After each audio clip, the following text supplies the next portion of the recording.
This is the all-new BMW 5 Series. It comes in different powertrains, and no matter if combustion engine or here, the all-electric BMW i5, it will look the same. Different approach than the recently launched Mercedes E-Class, which is then in the EV version, the EQE. Here BMW puts it all on one platform.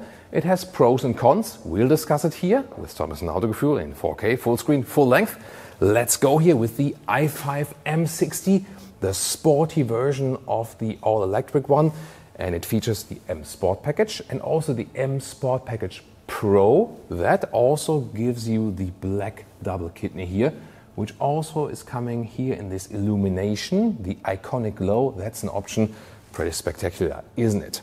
Headlamps with a slim daytime running-like integration, also with multiple high beam functions, and the M60 also has these black accentuations all over the vehicle. This cool color here is called Fire Red. Side profile, 1, 2, 3 box design, this rather typical business sedan look. This is also a differentiation to the new purpose-built EV platforms, which look like a raindrop or something. What would you prefer as a customer? Tell me in the comments. I personally am more like this angular German Bauhaus design, you know what I mean? In length, it has slightly been increased by 10 centimeters or 4 inches, now at 5 meters 06 or 199 inches. Wheels, 18.2, maximum 21 inch. These are the biggest available in this M style.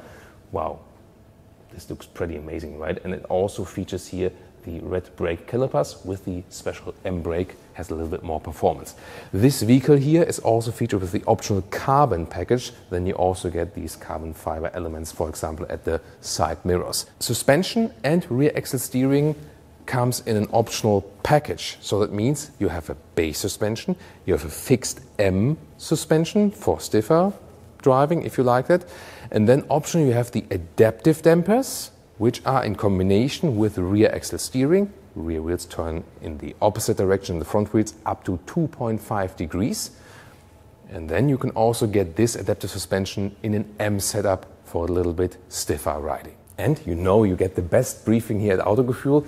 The i5, the electric version and the plug-in hybrid version will get rear axle air suspension to level out this niveau at the rear axle because of the increased weight by the batteries. Also interesting, isn't it? Rear design, again, it's always the same, no matter if you go all electric or in the combustion engine side. And I think it's cool that you have the same look all across the vehicle. And my experience is that people do not want this, hey, I go electric, so I want a completely different vehicle design. No, people want a nice design on the exterior, no matter if electric or not, isn't it? And I think here, really horizontal slim stress, looks really cool. The M60 version, once again with sportier diffuser-alike accentuations in the lower part. Ooh, now we made it a little bit darker for you to see the turning indicators. Really widely drawn, good to see, and looks cool, doesn't it? And in front you see this pulsing effect like a heartbeat. When you hit it on the interior here, you have this show effect also across the cockpit. Wow. Does the i5 have a frunk? It doesn't, but it has a very nice M engine cover right here. Battery size 81 kilowatt hours, so it's not as large as in the i7, for example. They could just not fit more battery here in this very platform here. The real-world range will be something 400 to up to 500 kilometers, so 250 to 300 miles depending on the condition.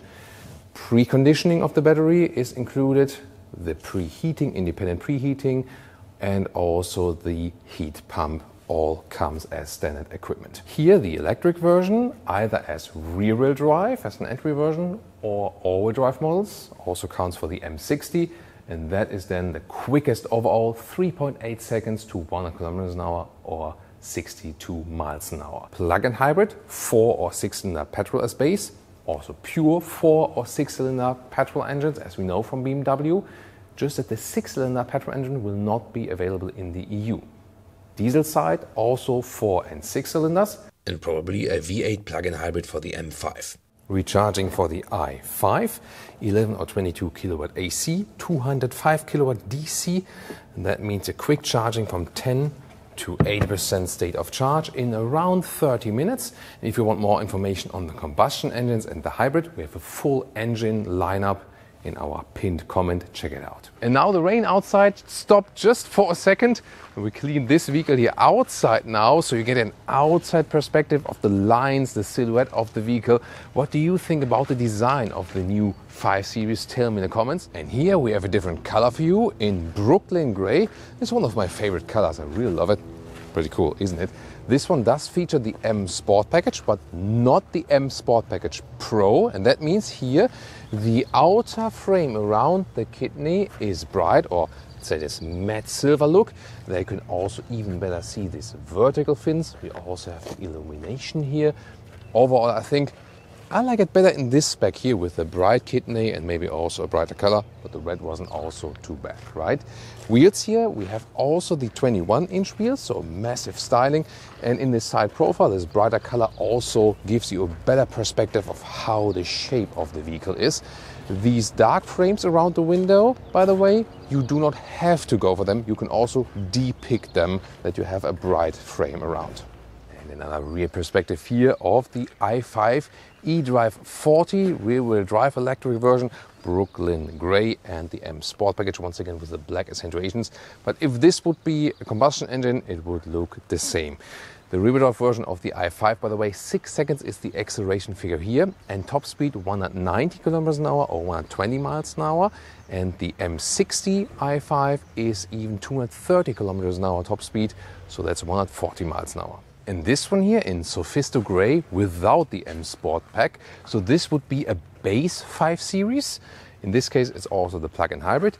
We have the bright frame around the kidney, vertical fins inside there, and not such a sporty look in the lower part. So we have less black accentuations, but I think it works also well in this base look. And here you can see the base headlamps, normal LED without matrix and without adaptive function. Here in the side profile you have 19-inch wheels for this very vehicle, so you can see how it looks with smaller wheels. I think 19 also work well, 18 would maybe be a little bit too small. Here of course you have more dampening from the tires. This case then also with the bright frames around that has a more traditional, more elegant styling, and you can see this contrast with the stamped in 5 a little bit better. And in the rear you can see also bright inserts here for the base version instead of the black with the M Sport pack. Key fob here with the M colors, and then the door handles still come towards you, so there's like a physical feedback. Door closing sound is decent, nothing special though. And inside of the doors, nice soft materials, for example here, also at the top, and the integration of the ambient lighting is already here. Let me directly take a test seat in there. Nice soft cushioning. Zoom more to the materials with a 189 or 6'2". There is still some headroom left, and there will be different panoramic roofs available. This one here is the one that goes all the way through with a shade you can also put there. On the US market you will also get a smaller one that you can open, or optional this one. What do you think about the door handle from the inside with this opening to the bottom part? I think it's actually quite handy, so why not? Feels good. Seats, these are the new Veganza seats, so they're all animal free, really soft, high class, and also at least the same durability. And in the M60 you have these Alcantara inserts, but they're perforated, and behind them you can see the M colors. That's a beautiful idea. And these new seats are not only available with seat heating, but also with seat cooling. Steering wheel is usually also animal free, unless it is this one, the optional M steering wheel, which comes with the M Sport package. And then it has the additional spoke there too. Interior cockpit overview, a lot of ambient lighting integration and this curved screen layout. 2 single screens, these are then. The build quality, what you see, what you feel and so on is really high class. They are on top of the competition, and it used to be the other way around, so good job Eth for this respect. I'm glad we still have some real physical buttons, for example here at the steering wheel for the cruise control, and also on the right side where we can control the digital instruments. And there, for example, you can change the whole layout of the digital instruments. You can also get a head-up display with different views available. So tell me, which ambient light color would you actually set in the BMW 5 Series. You know, I'm always a fan of blue, but this looks also quite cool, doesn't it? Yeah, either this individual thing, or you go to the My Modes selection. For example, when you go to the Sports mode, it changes to red, or this Efficient mode changes to blue, and also how it builds up there. That looks always pretty amazing. Expressive, you hear it also that the roof also goes open. Relax would be the other way around. Now the roof closes again. That's why you hear the audio of the roof closing, or digital art. It goes all the way close and open with the roof when you switch it through that quickly. Infotainment system OS 8.5 with this new home screen. The car internal GPS is actually also quite responsive, so very quick system. Yes, you have a lot of different apps, you have to get used to it. Oh, even air console games. And for example, when you have the i5 and you're doing a recharging stop, you can also use the air console and then use your smartphone, maybe one or even two with two players. And with this connection, you can also play games like this card gaming here. Other than that, wireless Android Auto or Apple CarPlay. The integration here is really cool, very crisp screen. So I like this modern infotainment system indeed. Yeah, besides the control for the climate here, this is then seat heating and so on, the heated steering wheel, and this is the whole climate unit here, the digital one. This could be done easier, but for a digital solution, at least it is kind of self-explanatory. Lower middle console here with the inductive charging pad, and it has these holes that suck away the hot air because it doesn't overheat then. And then you have here the adaptive cup holders. And I'm glad to be able to control the infotainment system also from here still while driving.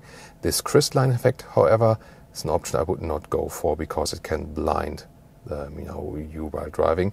And here, well, you don't have a rear shifting lever anymore, more this integrated solution.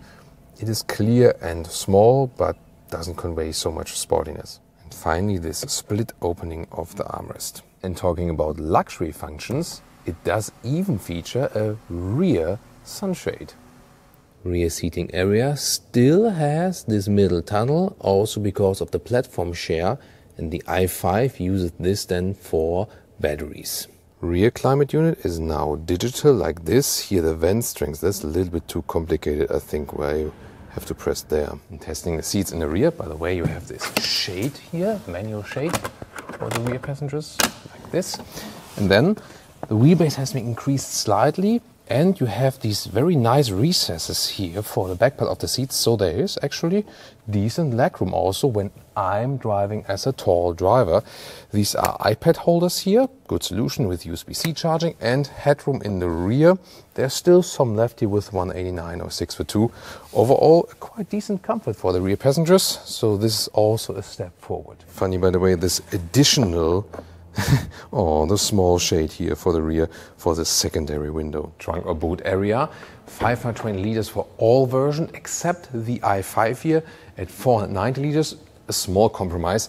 It's not as high, just a little bit, but even the plug-in hybrid will feature the same size as the other versions.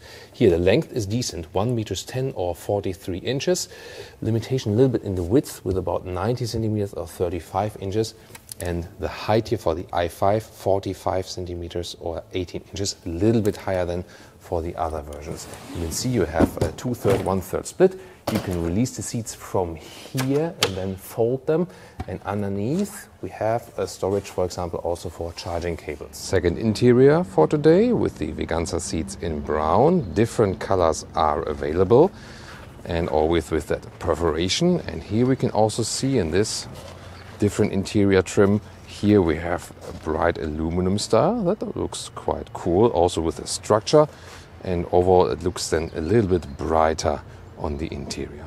One more quick look at the rear seats, and this one here is also equipped with the panoramic roof, the fixed one, but with a very wide view. In this interior here is featuring more interesting elements. First of all, these are the comfort seats. They are a little bit more wide and open and so on. And I also feel that the material here is also a little bit softer.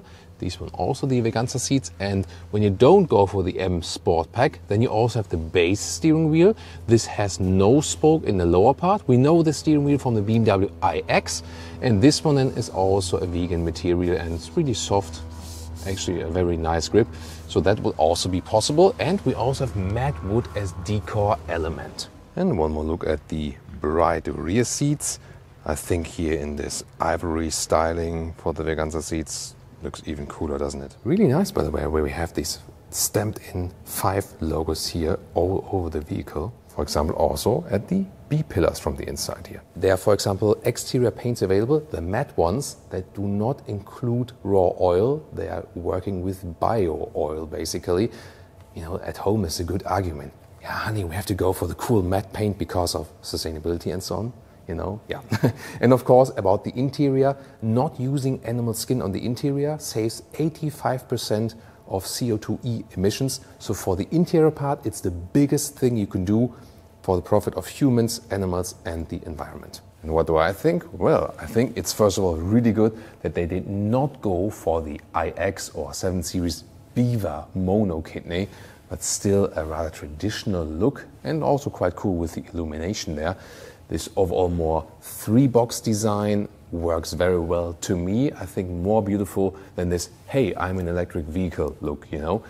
Yes, as for aerodynamics, of course, for example, Mercedes EQE is then better with this, you know, more raindrop design and so on. But we'll see about the efficiency later on in the driving test. So please subscribe if you also want to see us driving the all-new 5 Series in the different versions. The interior, I think, is also working very well. High-class materials, both from the quality, look and feel, and also as for sustainability. So it's quite rare that a vehicle at this size is laying so much emphasis on sustainability. I think that's a very, very good decision overall. So we'll keep you updated with the different versions. And now tune into the Mercedes E-Class review, or recently, one step above, 7 Series versus S-Class.